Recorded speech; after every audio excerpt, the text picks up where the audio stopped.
여러분 안녕하십니까? CJB 아침 뉴스입니다. 대전의 한 초등학교에서 벌어진 충격적인 사건으로 학생 안전을 위한 보다 확실한 대책을 요구하는 목소리가 커지고 있습니다.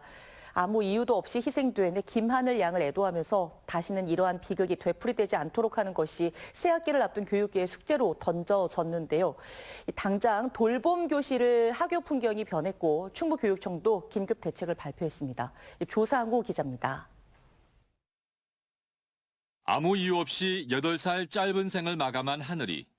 대전 초등학교에서 벌어진 충격적인 사건은 초등학교 돌봄교실 하교 모습을 바꿔놓았습니다. 할아버지가 마중을 나왔고 태권도 학원의 사범은 학교 건물 안까지 들어와 아이들을 인솔합니다. 정신질환을 앓는 교사가 조기 복직 후 폭력적인 행동을 했을 때 좀 더 적극적으로 조치를 했다면 어땠을까? 시간을 되돌릴 수 없는 현실에 학부모들은 비통한 마음입니다. 이런 문제 행동을 일으킬 만한 그 어떤 누구라도 관리자로서 책임을 갖고 미리 사전에 예방할 수 있도록 그런 제도적인 장치가 필요하다고 생각합니다. 충북교육청은 긴급회의를 열고 학생 안전을 총체적으로 점검하겠다고 밝혔습니다. 윤건영 교육감은 깊은 애도와 함께 다시는 이런 비극이 반복되지 않도록 학생 안전을 최우선으로 적극적인 예방과 대응에 나서겠다고 밝혔습니다. 우선 교육공무원 질병휴직위원회 운영을 강화해 복직을 엄격하게 판단하고 부적합할 경우 휴직 연장을 권고하기로 했습니다. 질병휴직과 복직 과정에서 전문 의료진의 진단과 회복 상태에 대한 진단서를 면밀하게 살피는 등 휴복직 절차를 철저하게 점검하겠습니다. 돌봄 교실의 경우 아이가 하교할 때 보호자나 대리인이 대면 인계하도록 되어 있는데 이런 귀가 원칙이 지켜지도록 관리를 강화한다는 방침입니다. 또 개학을 앞두고 학교장을 중심으로 학생 안전 시스템을 긴급 점검하기로 했습니다. 하늘의 아버지는 정신질환을 앓는 교사들이 수업 대신 제대로 치료를 받도록 하는 입법을 정치권에 호소했습니다. 이번 사건을 두고 심리적으로 불안정한 교원을 보다 엄격하게 관리해야 한다는 지적과 함께 평소 교원 마음 건강 개선에 더 많은 관심을 가져야 한다는 목소리도 나오고 있습니다. CJB 조상우입니다. 올해부터 시작되는 라이즈 사업은 교육부의 예산을 지자체로 넘겨 지역 현실에 맞게 대학을 육성하고 운영할 수 있게 하자는 취지로 도입됐습니다. 충청북도는 올해에만 1,500억 원이 넘는 비교적 많은 예산을 확보한 상태인데요. 이를 통해서 지역의 핵심 산업 인재를 양성하겠다는 계획입니다.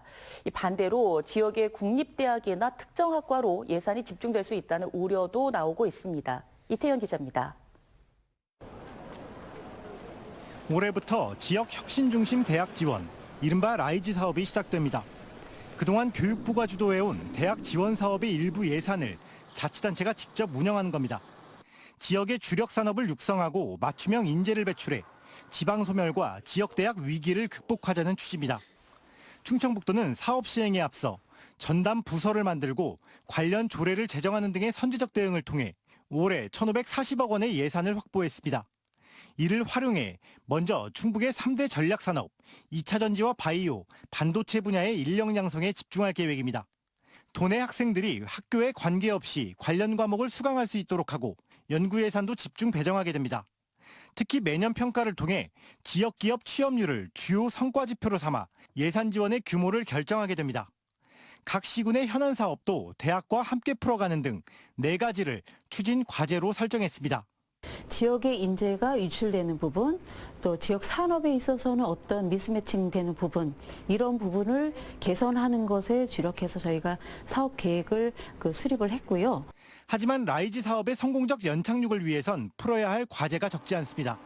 우선 배출되는 인력 수요를 감당할 수 있는 양질의 일자리를 확보하기 위해서 기업의 적극적인 참여가 뒷받침돼야 됩니다. 예산이 도내 주요 국립대학, 또 특정 학과에 집중 배정되면서 오히려 지역 사립대학의 위기로 연결될 것이란 우려도 해소해야 합니다. 일단 학교가 커야지 공대가 있을 것이고 이공대 굉장히 취약한 대학, 근본적으로 불리하다. 충북도는 다음 주 라이즈 위원회를 통해 구체적 올해 사업 계획을 확정하고 다음 달 지원 대상 대학을 선정할 계획입니다. CJB 이태현입니다. 충청북도가 청남대의 국가정원 지정을 추진합니다. 충청북도는 청남대의 시설 개선을 통해 올해 안으로 지방정원 등록을 완료하고 오는 2030년까지 국가정원 지정을 완료할 계획이라고 밝혔습니다. 이와 함께 충주와 제천, 괴산, 단양 지역에도 지방정원을 조성하는 한편 2030년에는 충북 국가정원 박람회도 개최할 것이라고 덧붙였습니다. 청주시는 올해 국지성 집중호우에 대비하기 위해 8개 지역에서 하천 종합 정비 사업을 추진한다고 밝혔습니다. 이번 사업은 석화 2지구와 우남 2길 등 8개 지역에 2,259억 원을 투입해 풍수의 생활권 종합 정비와 자연재해 위험 개선 사업을 진행합니다. 또 하천 수위 상승에 따른 안전사고 예방을 위해 7억 원을 들여 보행자 진입 차단시설 193개와 세월교 자동 차단시설 19개를 설치할 방침입니다. 연이은 폭설과 한파에 보행길 곳곳이 얼어붙으면서 낙상사고가 빈번하게 발생하고 있는데요. 특히 고령층은 한 번 넘어지면 골절 등 큰 사고로 이어질 수 있는 만큼 각별한 주의가 요구되고 있습니다. 안정은 기자입니다. 보행자들이 오가는 인도 위로 내린 눈이 그대로 덮여 있습니다. 한적한 길목에 그늘진 곳은 얼었다 녹기를 반복하며 빙판이 숨어 있기도 합니다. 엄달자인데 뭐 아파트 큰 고층 옆에 이런 데는 좀 걷기가 좀 나쁘네. 밑에 눈이 단단해요. 네, 전에 편의점 앞에서 눈인 줄 알고 장난삼아 밟았는데 얼음이어가지고 미끄러졌어요. 그래서 어르신들 더 조심해야 될 것 같아요. 겨울철 눈이나 얼음에 미끄러져 한순간에 발생하는 낙상 사고. 질병관리청이 낙상으로 병원에 입원한 환자를 조사 분석한 결과 80대 이상의 낙상 입원율이 60대보다 4배가량 많아 특히 더 주의가 필요한 것으로 조사됐습니다. 65세 이상의 낙상 사고는 주거지나 일상생활 중에 사계절 확인됐지만 특히 겨울철에는 길이나 간선도로 이동 중에 많이 발생하는 것으로 나타났습니다. 손상 부위는 외상성 뇌손상, 고관절 골절 부상이 많았는데 고관절 골절의 경우 입원 기간이 한 달 가까이 되고 심하면 사망으로 이어질 수도 있어 위험성도 큽니다. 어제 하루 충북 소방의 낙상 현장 출동 건수는 5건. 고령층의 낙상 사고를 줄이기 위해선 미끄러움을 최소화하는 신발을 착용하고 계단보다는 엘리베이터를 이용하는 것이 좋습니다. 얼음이 있는 구간에서는 발을 가볍게 끌며 조심스럽게 걷고 두 손은 장갑을 끼고 균형을 잡을 수 있도록 주머니에 손을 넣지 않는 것이 좋습니다. 또 규칙적인 운동으로 균형 감각을 키우고 복용약이 어지러움 등을 유발하지는 않는지 확인하는 것도 중요하다고 조언했습니다. CJB 안정은입니다. 여자 프로농구 청주 KB스타즈가 4강 플레이오프 진출을 위한 뜨거운 경쟁을 펼치고 있습니다. 현재 공동 4위를 기록하고 있는데요. 남은 3경기에서 진출 여부가 갈리는 만큼 오늘과 주말 홈 경기에서 온 힘을 다 쏟아 봄 농구를 하겠다는 포부입니다. 박원 기자가 취재했습니다. 지난 10일 KB스타즈는 리그 2위 BNK 썸과의 원정 경기에서 1쿼터부터 8점 차로 끌려갔습니다. 하지만 2쿼터 허예은의 환상적인 패스를 시작으로 점수차를 좁혀나갔고 장거리포, 이른바 딥스리까지 연이어 터지면서 경기는 엎치락뒤치락 접전으로 변했습니다. 마지막 4쿼터, 3점 뒤져 패색이 짙어진 상황에서 나가타모에가 극적으로 동점 3점 슛을 꽂았고 경기를 연장으로 끌고 가 결국 귀중한 승리를 따냈습니다. 이번 경기 승리로 KB스타즈는 4위 신한은행을 반게임 차로 추격하고 있습니다. BNK라는 강팀을 잡으면서 분위기는 많이 올라왔고요. 남은 3경기가 이제 굉장히 중요해서 그 경기를 어떻게 잘 이겨나갈 수 있는지가 중요할 것 같아요. 최근 KB스타즈의 5경기 성적은 3승 2패. 강희슬과 송유나, 허예은으로 이어지는 삼각편대와 나가타모에의 활약까지 더해지면서 분위기는 상승세를 타고 있습니다. 선수들이 좀 흔들리거나 할 때 좀 많이 잡아주려고 노력하고 있고 슈터의 역할도 평소보다 더 많이 이행을 하려고 좀 신경을 쓰고 있는 것 같고요. 여기에 이채은이 5라운드에서 기량 발전상을 수상할 정도로 빼어난 경기력을 펼치면서 선수 가용 범위도 넓어졌습니다.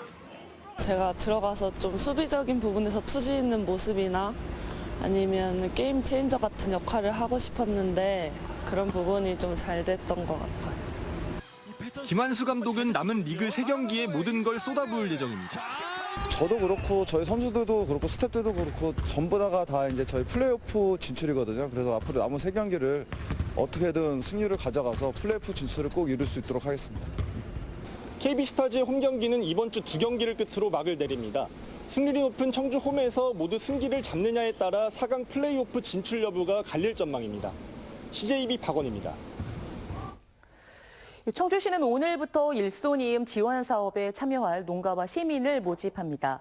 일손이음 지원 사업은 일할 능력이 있는 시민과 일손이 부족한 농가를 연결하는 사업으로 참여 시민은 하루 4시간 2만 5천 원의 실비와 자원봉사 시간을 인정받으며 농가의 비용 부담은 없습니다.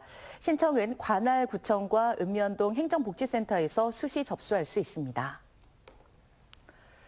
충주시가 도내 최초로 지방세 체납자 증권 계좌 압류에 나섭니다. 충주시는 2월 기준 100만 원 이상 지방세 체납자 1,905명의 증권 계좌를 통해 의뢰 후 압류 절차를 진행할 방침입니다. 이들의 지방세 체납액은 총 130억 원으로 고액 고질 체납자에 대한 강력한 징수를 위해 가상자산 압류도 추진할 계획입니다. 단양군이 충북 최초로 전기, 수소차 등 친환경 차량을 구매하면 20%의 추가 예산을 지원합니다.